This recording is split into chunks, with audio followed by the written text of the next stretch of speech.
Good morning, everyone. Welcome to today's Exploring by the Seat of Your Pants Hangout. My name is Joe Grabowski, and I will be your host for today. Really excited for today's hangout. Today, we are taking a virtual field trip out to the Pacific Ocean. We are joining a group of deep-sea scientists who are currently on board the research vessel Atlantis, and they're investigating hydrothermal vents on the East Pacific Rise. So a really cool thing they're doing, they're using this 3-person submersible Alvin to collect samples and do experiments 2,500 meters down on the sea floor. So their goal is to provide a deeper insight into the microbiology, the geology, and the mineralogy of these vents. So it is so great to have everybody joining us today. We're excited to learn a little bit more about how the expedition's been going. And of course, when it's time, the classrooms have lots of questions, I'm sure.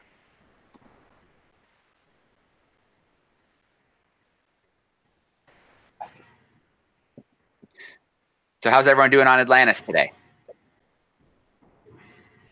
We're doing very well, thank you. It's 7:30 in the morning here, so we've all just woken up, and the sub, which we'll see in a couple minutes here, is just getting ready for its launch for the day. My name is John Jameson. I am a geologist at Memorial University in Newfoundland, Canada. I'm Amy Gartman. I'm a research oceanographer at the U.S. Geological Survey in Santa Cruz, California. And my name is Owen Reeves. I'm an associate professor at the University of Bergen in Norway. And we're just waiting for Alvin to load behind us. So the first thing that happens is the pilot is going to get in, and then the scientists are going to follow, and then they're going to put Alvin over the side. And this cruise, we're at the East Pacific Rise, 9 degrees north. So we're kind of off the coast of Mexico in international waters. And we talked about doing microbiology and geology, and we're using chemistry to interface with those. So what we're studying is how the rocks on the seafloor form these hydrothermal minerals, and then how after they form, they dissolve again and they weather away over time. So what time scales things occur over, how long those deposits are going to persist on the seafloor, what the role of microbes is in mediating dissolution.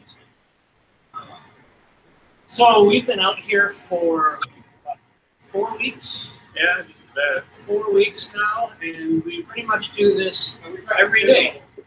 We left San Francisco, and it took us about a week driving in a straight line just to get here. And then we've been out here ever since then. We dive every morning at this time. Usually 1 or 2 scientists go down to the bottom of the ocean, and the rest of us wait up here waiting to see what they come up with.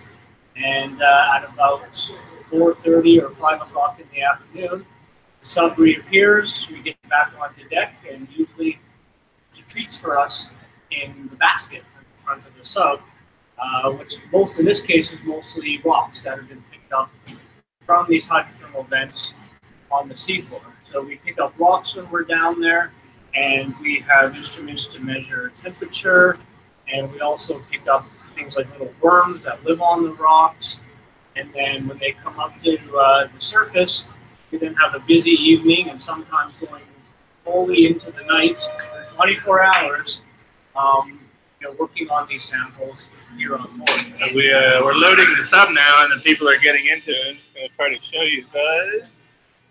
You can see that.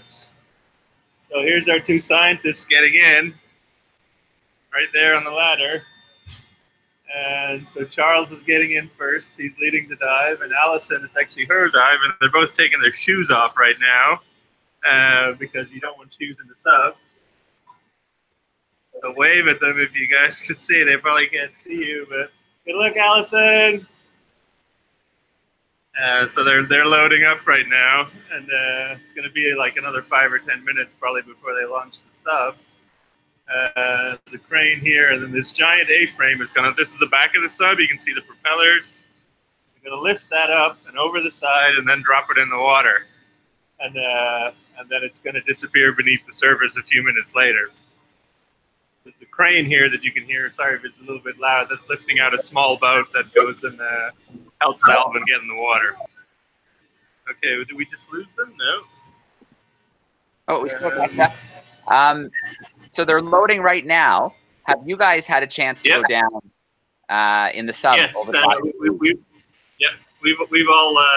we've all three gone down already on this trip, and yeah, like John said, most of us when we're up here, we have a pretty regular day in the lab, you know, answering emails, things like that. But for two of us, our office day is kind of like, you know, flying in a spaceship on the surface of the moon. And you get up, you have breakfast, and then you go do that for the day. So I dove last weekend. John, you dove like right before me. Amy dove right after me. So yeah,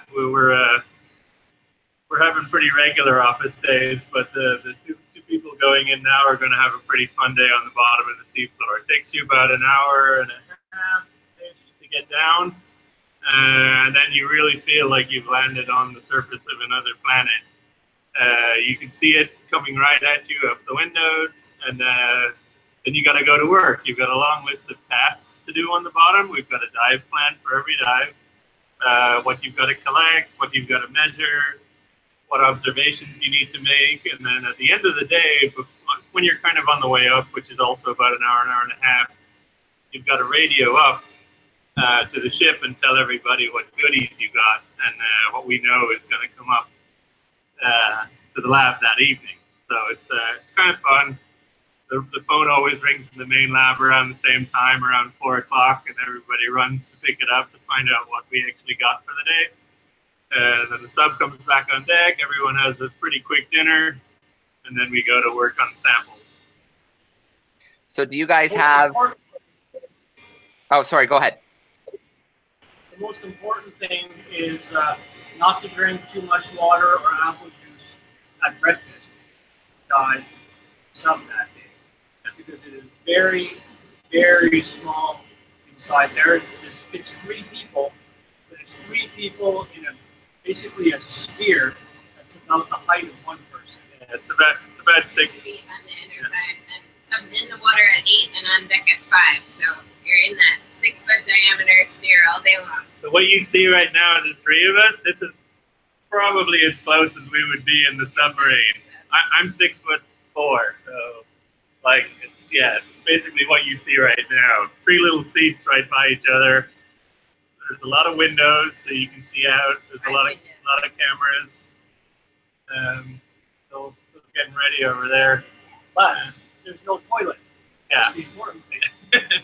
So if you have to pee, you have a little bottle that you have to pee into.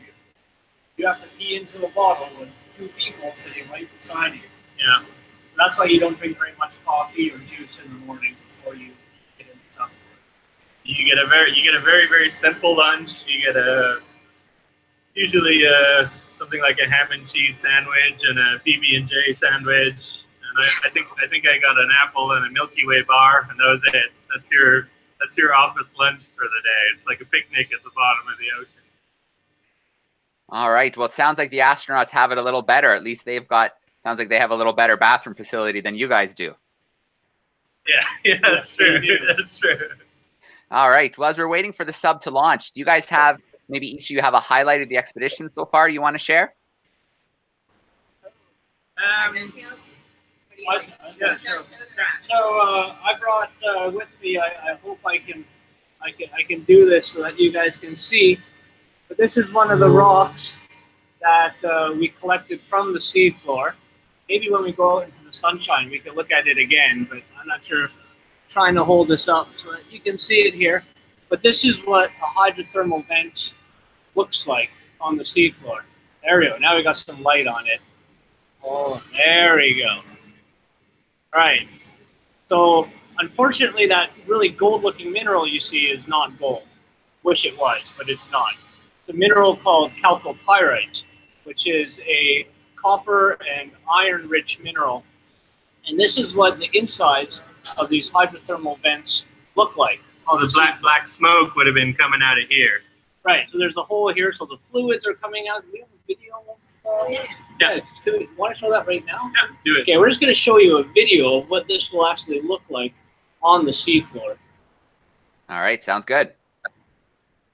Looks like we got a few more minutes before they put it over the site. Okay, just 1 second here while we get that set up. Yep.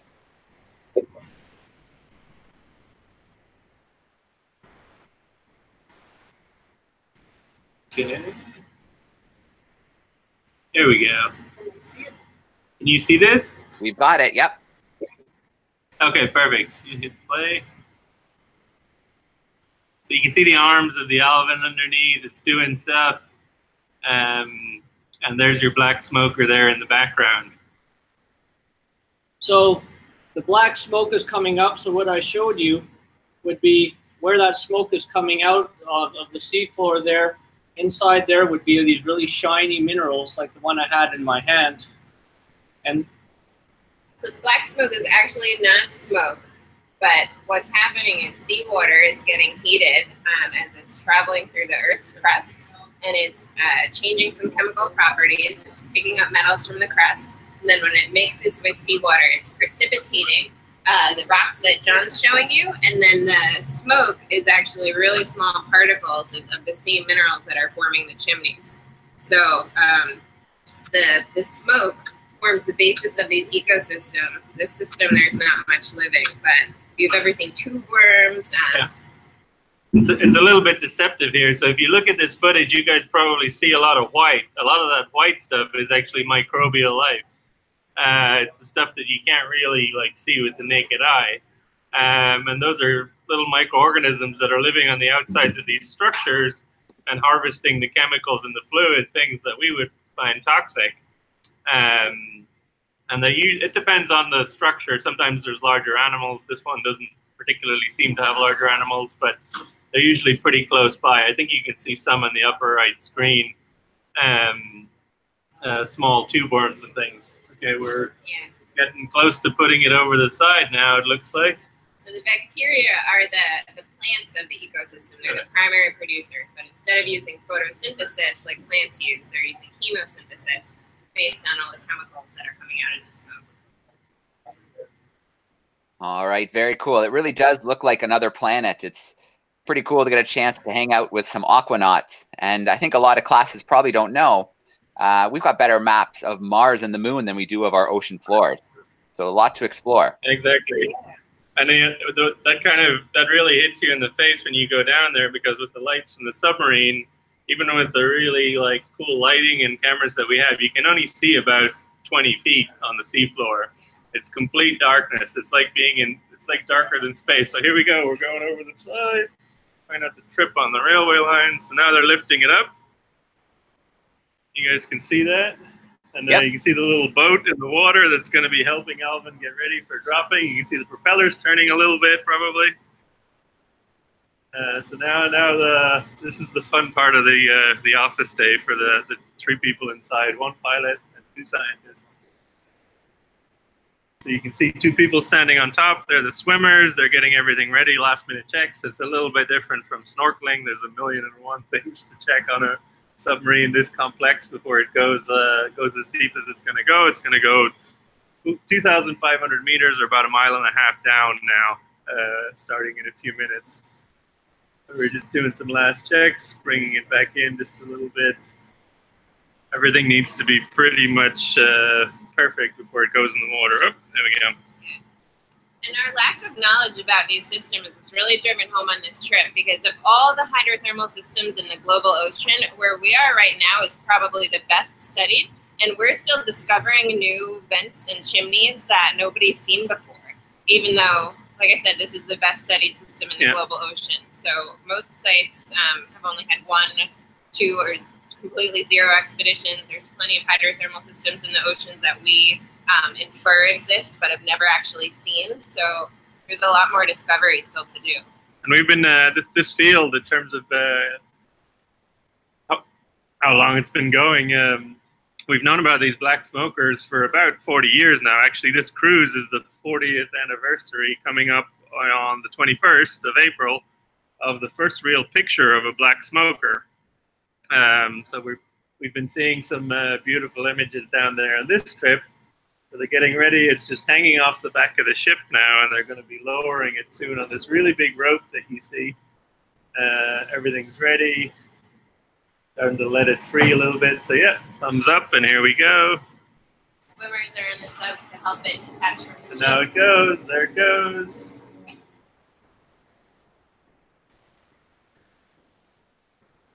And that's it. See that big rope basically just drops it in the water. The swimmers take the rope off and set it free. It drives away from the ship a little bit and then just starts dropping. Very cool. Have you guys been pretty lucky with the weather so far? Yeah, it's been pretty awesome. It's been very hot every day and pretty calm seas. Get these nice gentle waves coming in, but no storms, no bad weather. Most cruises you lose a dive or two due to weather days, and this cruise we actually picked one up. So really good weather. And we all have sunburns. Yeah, we're all a little bit sunburned. Let's get back over here. We might, so it's going to take a few minutes more before it gets away from the ship. We might be able to show you it over the side of the ship as it's getting ready to go down. You might see the little red top of Alvin. But yeah. Sure. There we are. That's our launch. While we wait to see if that happens, you guys want to start meeting some of the classrooms, take a few questions? Yes, definitely. Yeah. All right, so let's get it going. So let's see. Let me load up my classroom sheet. All right, let's get started. Let's go first. Let's go to Mrs. DeSanto's grade 8s. They're hanging out in Toronto, Ontario. Let's get their microphone turned on, see how they're doing. How are we doing, grade 8s? Good. Hi.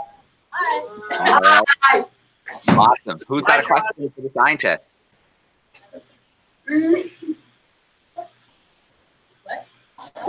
What? You guys have a question ready, or do you want me to come back? Well, come back to us. We're going. All right, I'll come back. I have one. Let's go to Mrs. Brady's class. Mrs. Brady's class is hanging out with us in Festus, Missouri. There's some grade 6 students. How are we doing, grade 6s? Good. All right, who's got a question?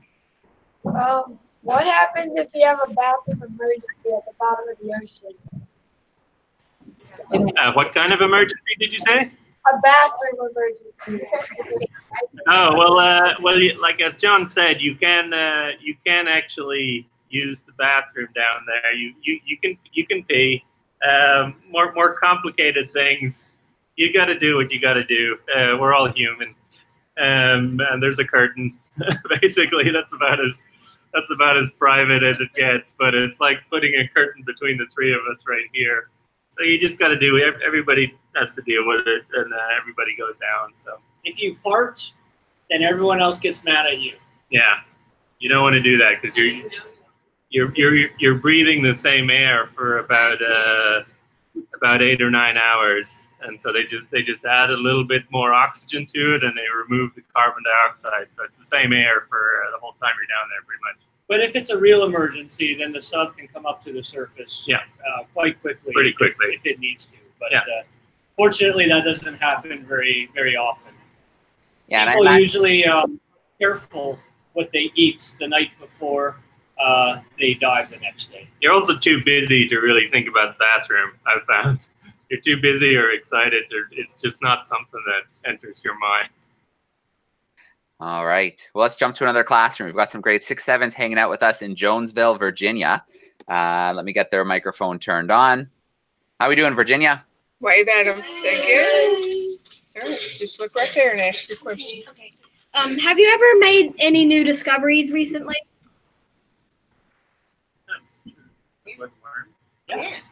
So I'm not a deep sea biologist, but we're taking a lot of samples out here, and we're looking at how these chimney structures, when the fluid sort of switches off and stops spewing out of them, what happens to the life on these structures. And one weird thing that we found, and we're mostly on the geology and geochemistry side, is that there are these worms down there, these polychaete worms, that are burrowing into these sulfide mineral structures like earthworms.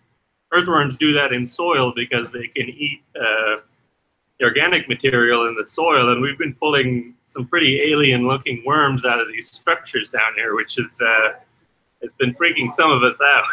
They're really gross. They're slimy and red, and all these little tentacles. Like something from a horror movie, but you have to like biology. So we've been preserving some of them to take back to a colleague who's going to hopefully tell us what's going on. He knows relatives of these worms that live in the Arctic hydrothermal vents. So yeah, that's one of our things so far. But a lot of the discoveries will actually be made back in the lab. Most of what we do out here is collect samples and preserve them. There's only so much you can get done while we're out here. And I think that's good science. Go out with 100 questions and come back with like 1,000 more. I think that's just part of science. Exactly. Yeah, that happens no matter what. All right, very cool. We're going to jump to our next group. They're joining us from Michigan, some 5th graders with Mr. McKinney. And I want to give a quick shout out. These 5th graders are futurists from Troy, Michigan. And it's one of their students, Owen. It's his last day with him before he's moving to a new state. So we definitely want to make sure we give a shout out to Owen. I'm going to get their microphone turned on. How we doing, Michigan? Hi, we're the 5th grade futurists from Troy, Michigan, and this is actually our first Google chat, so we're really excited to be here with you. So thanks for inviting us. Awesome. Excited to have you guys. We have a couple questions, so. Hi, my name is Eric, and is the Alvin that you were talking about the same Alvin that exploded the Titanic in 1986? And if so, what changes in the robotic software have been put in since that time? Oh, wow, that's a great question. It is the same Alvin, so it's had an upgrade. So it can dive a lot deeper now, and the titanium sphere that us humans use to keep the water out, that's been replaced, and a bunch of other changes have been made. And I've dove in the old one and the new one is a lot roomier, and the electronics seem a lot fancier as well. In terms of robotics, we're using pretty similar arms. So we have a robotic arm. There's 2 actually. One of them has got a little miniature joystick arm that the pilot uses, and you bend and move it just like you would bend and move your friend's elbow, and control it. But that hasn't changed too much that I've noticed. But there's been other technological developments in the sub that now it should soon be able to go to 6,500 meters, which is pretty deep. But you're absolutely right. It is the same Alvin that first explored Titanic. Probably none of the original pieces on that early Alvin are still there, but it is the same sub. The hook that you saw that rope drop the sub from, that's definitely still original. One of the pilots told me that the other day. So there's a lot of other things that are still original, but it looks quite bigger and bulkier now. All right, very cool. Great question. We're going to come back to your class again. Before we do that, we're going to go to Mrs. Diaz has some grade 10s hanging out with her in Ontario. Let me get their microphone turned on. How are we doing, grade 10s? Come nice and close because your microphone's really quiet today. So I'll turn up your volume and come nice and close. My name is Diego. I'm wondering, how do you get into that industry, like go into the ocean? Sorry, bud. Can you do that one more? Yeah, one more time for me. How do you get into the industry? Oh, did you get it that time, guys? No, it was. I heard the word chemistry, and then my ears perked up. Close. He's wondering how you get into that industry. How do you get into doing what you do? Oh, that's a really good question. You just kind of have to really want it. I grew up on a small cattle farm in Ireland, watching this stuff on TV, and now I'm doing it for my job. So you just kind of have to want it. You have to really like science. Science is hard. It's a lot of hard work, but you get to do things like this. It's really rewarding. We all studied science in university. I have a bachelor's in chemistry, and then I did a PhD in oceanography. So you need a lot of school in one of the branches of science. What you guys do? Yeah, I mean, I grew up in Alberta, so I'm from the prairies in Western Canada. And so I grew up very, very far away from any ocean.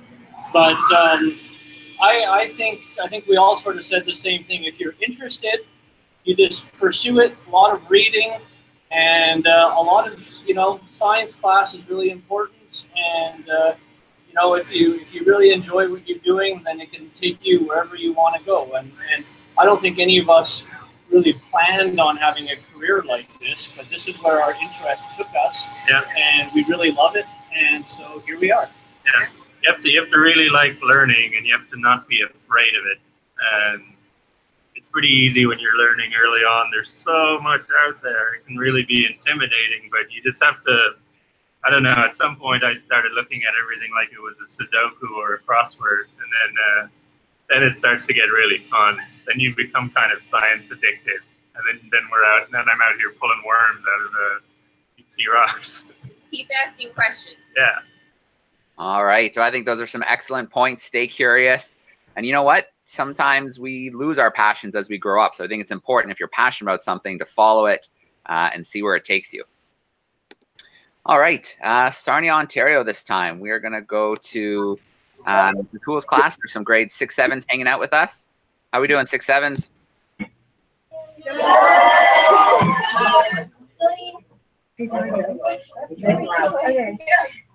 How often do you go down in the submarine, and if it's your first time going down, how do you know you're not going to get claustrophobic? I just heard the first part of that. Can you repeat it again? I can relay that. They're wondering how many times you've gone down this expedition in the sub, and if it's your first time, how do you know you're not going to be claustrophobic? Oh, that's a great question. So we've all gone down once on this trip, and this has been all of our second times, going down third time for John total. Yeah, you'd never know with the claustrophobia. Well, before you go down for the first time, they test you. So you get in the sub on the deck of the ship, and you get a tour of the inside and the safety features and what you need to do in case of emergency. And so while you're sitting in there, if you're really uncomfortable and claustrophobic, that's when you find it out. Yeah, and there are people who have chosen not to dive because they don't want to be in a very small space like that, and that's, you know, that's okay. Some people are comfortable, other people are not. Yeah. And but it's a good question, because it is probably one of the hardest parts about getting in Alvin and diving, is that you're in this really, really tight space. So claustrophobia is something we really watch out for. But don't let it discourage you. I'm a little bit claustrophobic. My grandfather was notoriously claustrophobic. He freaked out in a camping tent once, and he woke up in the middle of the night. And definitely, even the second time going down in Alvin, you notice it when you first get in and close the hatch. But I just kind of like put it out of my mind. I was like, I'm going to the bottom of the ocean. I'm not going to give it up just because of some silly claustrophobia. Maybe you just try to stay calm and go with it. All right. Mrs. DeSanto's class, your microphone is on if you guys have a question. All right, I think we have one. Yeah, get close to me. How long was the longest you stayed underwater? I think most dives are usually about 8 hours or so. Yeah. And that's controlled mostly by the batteries. So Alvin is run on batteries. So it's like your phone, you recharge it every night. And there's enough air in Alvin to last, I think, 3 days or so. Yeah. So air is not a problem. The problem is the amount of batteries. So after about 8 hours, that's when it's time to come up. Sometimes you come up early. We're doing a lot of work with the robotic arms on the seafloor, using a lot of lights or driving around a lot. We'll use batteries more quickly. But generally, I'd say 8 hours is typical. We're also 3 humans in a very small sphere, and the pilot is in charge of all the operations that we're doing. So the sub's always on deck at 5, and that's also for safety reasons, right? We want to make sure that we can get home after our science objectives are met. So we don't want to overtax the pilot and try and have everybody stay down more than they're comfortable. All right, very cool. So what's going on over there? Is Alvin safely in the water and gone? It's heading down? I think it might be gone. Yeah, they're taking in the small boat now. I don't see it. So it probably has dropped. It can be a little bit difficult to see. You sort of see the little red top of it, and then it's gone in the blink of an eye. Very cool. Well, before I check in with our classrooms for a few more questions, was there anything else that you wanted to show us today? I think that's it. I, for one... I think we're good. that's basically it for now. We'd have to disconnect to go into the lab and look at stuff, and we have a pretty good connection here.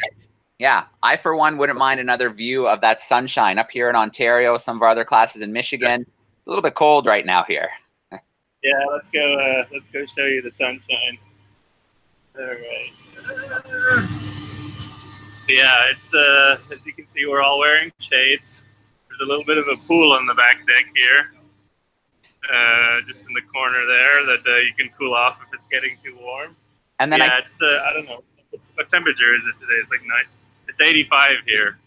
Yeah, I see the rails. So are you standing in the shed where Alvin will be kind of tucked away? Yeah, so we're standing. This is basically the hangar that Alvin lives in when it comes in at night, and this little rail carriage it comes in on every night. So they pick it back up and put it on the little rail carriage, and then drive it in on these little railway tracks, which I have to try and not trip over. All right. Well, we still have some more time, so I'm going to let the classrooms ask a few more questions. So we'll start Mrs. Brady's class in Missouri. If you guys have another question, we're ready. Yes.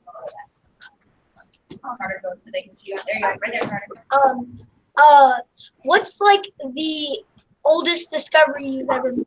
Like the oldest, I guess. The oldest? Yeah. Oh, we're talking about chimneys.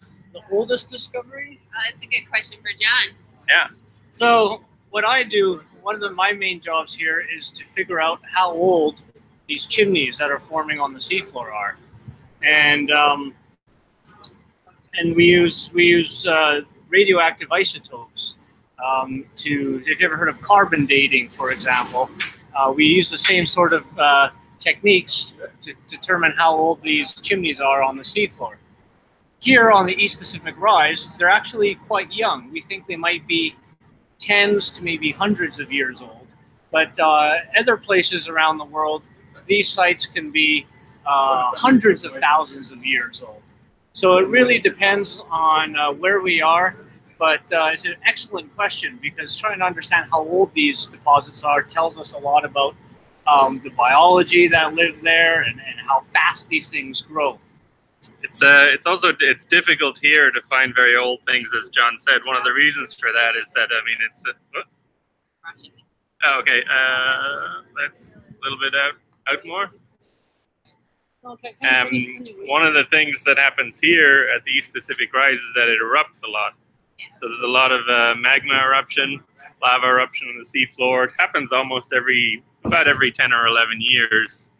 And so most things don't survive that long here, but other hydrothermal systems in the seafloor have remained unchanged for much longer periods of time. And bear in mind, we've only been looking at these things for about 40 years, which is basically a few years before I was born. 1979. Yeah. So the system that we're at last erupted in 2006. So that's 13 years ago. And many of the hydrothermal systems here were covered over, but some of them weren't. So that's also what we're doing, is looking around and seeing what's covered under basalt, what's new. All right, let's jump to Mr. McKinney's class again. You guys have another question from Michigan. Okay, we're just going to move into the hangar since they're getting ready to clean up. Give it a little wash after Alvin is gone. Oh, yeah. Are we going to get in? Hang on. Let me just try to get into the lab here and get out of the way so that the Alvin crew can do their work. Wait, we got a snag here. All right, now we're in. Okay. Oh, it's much cooler in here. All right, I can see you're ready. Go ahead with your question. Hi, I'm Sambi, and my question is, when Alan goes underwater, how do you make sure the pressure doesn't crush it? Oh, that's a really good question. So you couldn't really see it from the back, but the part of Alvin that people are in is actually a sphere made out of titanium, which is really, really strong. How thick are the walls? 7 centimeters? I think it's about 7 centimeters, so it's about this thick. And the windows are extremely thick.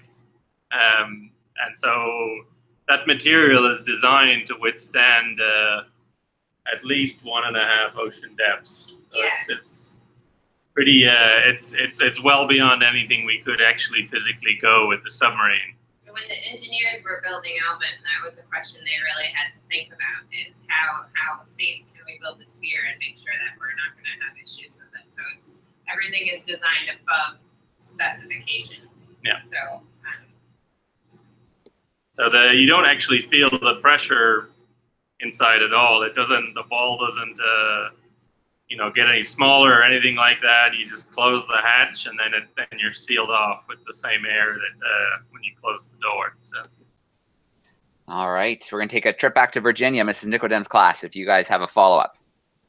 Yeah, talk loud. Okay, so let's stand in harbor and really go 2,500 meters down. What the furthest depth you can go now? Was that question? Say that again. I think he was asking what's the furthest depth that you can go with Alvin. Was that your question? Yes. Yes. Okay, so he said he knows you guys are going to 2,500 meters, but how much further could Alvin go?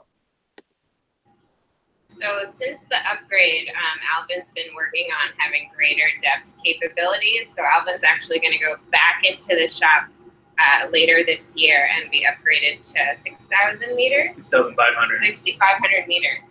So the average depth of the oceans are between 37 and 3,800 meters. The deepest spots in the oceans are just over 1,100 meters. So with this 6,500 meter upgrade, Alvin's going to be able to go to most places in the global ocean. Yeah, and the titanium sphere is actually good to that depth right now. I think what they're going to upgrade is a lot of the white stuff that you see on top is a special kind of foam that helps Alvin float back up again. And so they actually just need to upgrade that. It's a special kind of foam that's got very tiny little glass balls in it that are like little pockets of air to help it float. And that stuff obviously needs to not be crushed when you go down. So it has to be very specially made. And when that goes on, then it'll be able to go to 6.5 kilometers. All right, Mrs. Rodriguez's class, or sorry, Mrs. Diaz's class, do you have a follow-up?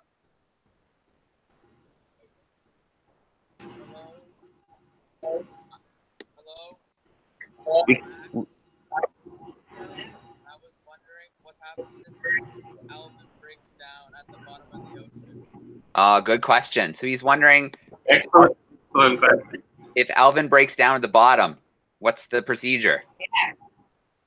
So there's a lot of redundancies built into Alvin to make sure that we can always get home, because that's the most important part. So like Owen said, we have oxygen for several days, which hopefully won't happen because we're only down for 8 hours. But Alvin can manually drop weights, and it can also manually sever basically all of its working components. So all those robotic arms, the basket that's carrying all the science equipment. If we really get into a tight spot, we can drop all of that, and then Alvin will be buoyant and just float. Yeah, as one of the pilots said, we can get crazy light, crazy fast. So then it just floats up. So the way that Alvin actually goes down to the bottom of the ocean is we attach a bunch of weights, a bunch of metal plates to the sides of it. And then we sink down, and when we get down to the bottom of the ocean, we drop some of those plates, and they're made out of just old iron, so they'll rust away into the ocean and disappear. And then we reach what we call neutral buoyancy, so we can drive around the bottom. Then when it's time to come up, we just release even more weights, and then that's how we rise to the surface. And if we get stuck on the bottom or something happens, we run out of battery power, we can easily lose those weights and then float back up to the surface. So if anything goes wrong in the end, that submarine will always float back up to the surface. All right, very cool. Safety is important. And then we'll check with Mrs. DeSanto's class one more time. You can have our final question if you guys have one. Yeah, we've got one. Yo, Jamie, Jamie! Yeah! You have any pictures of what it looks like in the submarine? Let's go, Jamie! All right. We Do did. we have it figured out? Let's see. You have some on your phone? No, there's no phones in the submarine. Yeah, we can't. So- We're not allowed to take our phones in the submarine. Can we post You know what you could do if you want? If you want to send me a picture, I can always share it with the classrooms afterwards, if that's easier. Yeah, we'll do that. We have a bunch from the camera inside. Some nice ones looking out of the window. Some nice ones of us taking selfies on the seafloor. and then you'll get an idea of how small it is. I have a really good picture actually of the hatch looking up in the submarine, and it's got like drips of water in it that might freak you out and make you think that the sub is leaking. It's not. I sent it to one of my friends, told him that it's the moisture from your breath, the water that you breathe out, carbon dioxide and water just sort of condensing on the walls of the submarine because it's so cold. So it's not the sub leaking if you see the water. The sub is perfectly fine. All right, very cool. Well, Amy, John, and Owen, thank you so much for taking the time to hang out with us today, telling us a little bit about the expedition, letting us check out Alvin hitting the water. That was a lot of fun. The signal held really well, so thanks so much for doing that for us today. Thank you. Pleasure. Thank you. Bye, everybody. Bye. All right, let me get the microphones turned on to the classrooms. If you want to go nice and loud, boys and girls, goodbye and thank you. Then we'll sign off for today.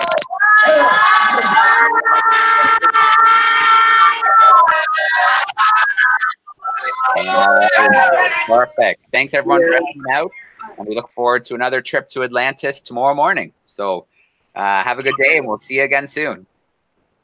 See ya. Bye-bye. Thank you.